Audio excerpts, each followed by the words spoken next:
सभी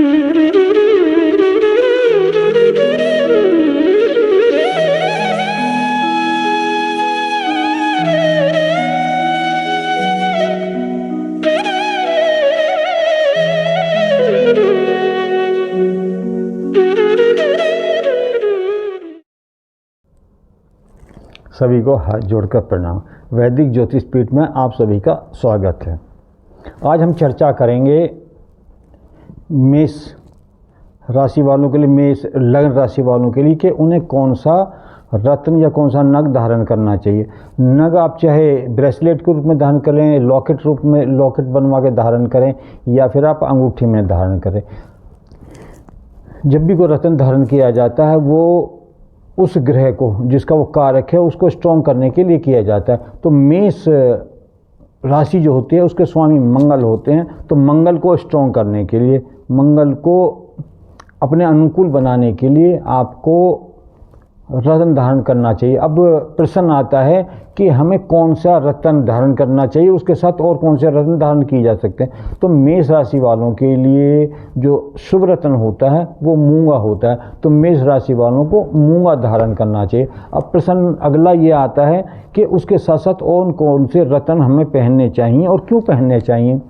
तो आप मूंगे के साथ जो आपकी लगन का जो पंचम भाव होता है उसका स्वामी सूर्य होता है, तो आप सूर्य का रत्न धारण कर सकते हैं, माणिक्य। तो आप मूंगे के साथ साथ माणिक्य भी धारण कर सकते हैं। तो आपको पद प्रतिष्ठा और संतान को लाभ मिलेगा। अगर आप कहीं जॉब की तैयारी कर रहे हैं, सरकारी जॉब की तैयारी कर रहे हैं, तो आपको उसमें लाभ मिलेगा। संतान का पक्ष आपका मजबूत होगा। उसके साथ साथ जो पंचम भाव होता है वो सीधा आपके लाभ भाव को, आपके इनकम को प्रभावित करता है। तो आपकी इनकम को लाभ मिलेगा। और सूर्य और मंगल दोनों मित्र हैं, तो उसके साथ साथ आपका जो मंगल होगा वो स्ट्रॉन्ग होगा और उसको और ज़्यादा लाभ मिलेगा। फिर सीधा संबंध सूर्य का आपके धन से होता है।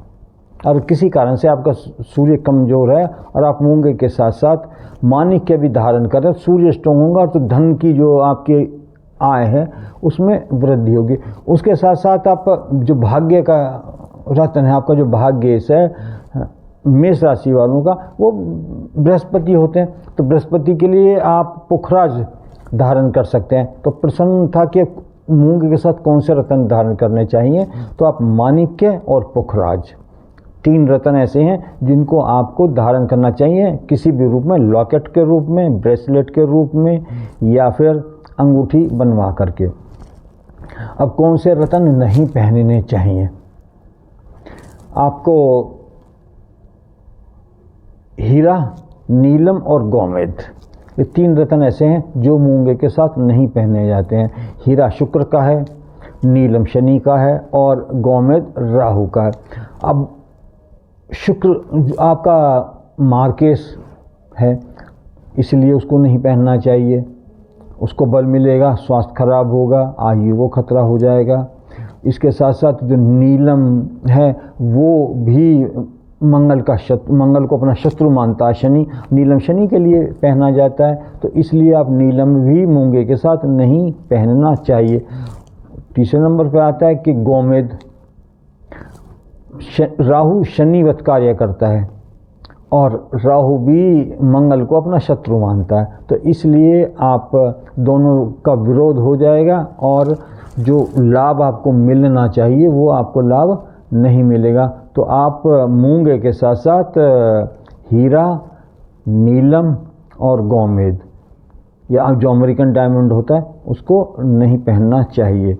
नहीं तो जो मूंगे का आपको पहनने का लाभ मिलना चाहिए वो आपको लाभ नहीं मिलेगा।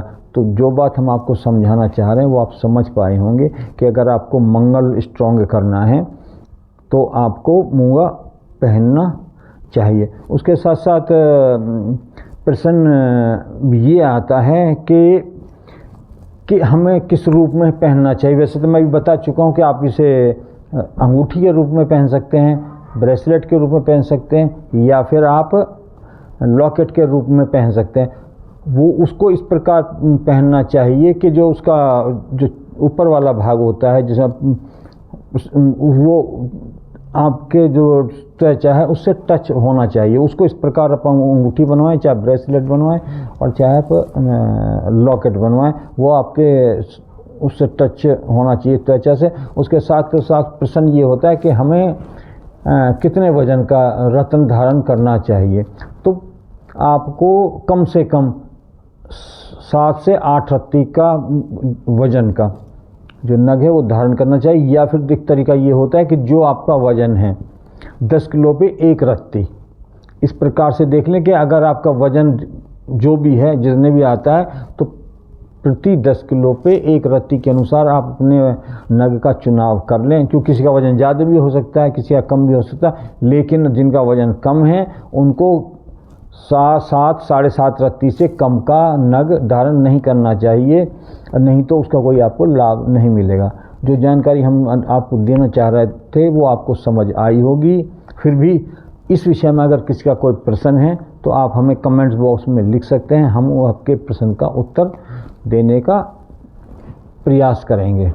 और एक निवेदन भी करना चाहेंगे कि अगर आपको दी गई जानकारी अच्छी लगी हो, उचित लगी हो, तो आप हमारी वीडियो को लाइक भी कीजिएगा और उसको शेयर भी कीजिएगा। इसी तरह की और जानकारी आपको तुरंत मिलती रहें जो हम आपको देना चाहते हैं, तो उसके लिए आप हमारा चैनल सब्सक्राइब कर सकते हैं। तो आज के लिए सिर्फ इतना ही। अभी हम अपनी वाणी को विराम देते हैं। सभी को प्रणाम। जय हिंद, जय भारत।